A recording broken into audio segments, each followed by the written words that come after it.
Դեմոկրատիա, օրենք, կարգապահություն կուսակցության առաջին համար Լևոն Բաղդասարյանի խոսքով ի տարբերություն այլ քաղաքական միավորների ցանկություն չունեն բացարձակ գյուղեր, տներ, բակեր մտնելու, որովհետև կարծում են Վարդան Ղուկասյանի կատարածը համայնայնության աչքի առաջ է։ Իրենց ծրագրի գլխավոր կետը համարում են այն, որ պետք է կատարվի սանիտարական մաքրում։ Ասում են 30 տարիների ընթացքում սուտը, կեղծիքը, դավաճանությունը կերել են այս երկիրը։ Բաղդասարյանի խոսքով քաղաքացին պետք է վստահ լինի, որ իր խնդիրը լուծելու է ոչ թե փողոցում, այլ գործադիրում, արդարադատական մարմիններում։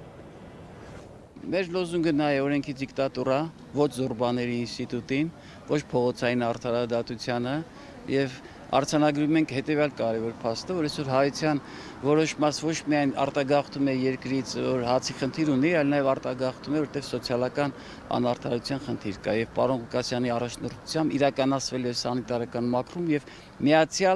միասնական կառուցել ենք արևային Հայաստան, որին հավատում ենք։ Մենք հակված ենք հետեւյալին, սանիտարական մաքրումից հետո բոլորը հավասար եղբայրքույր են լինելու եւ ամեն մեկը իրանց տեղում, իրանց դերում կառուցելու ենք այն արժանապատիվ երկիրը, ետ ենք բերելու հարկադրաբար մեզանից խլված արժանապատվությունը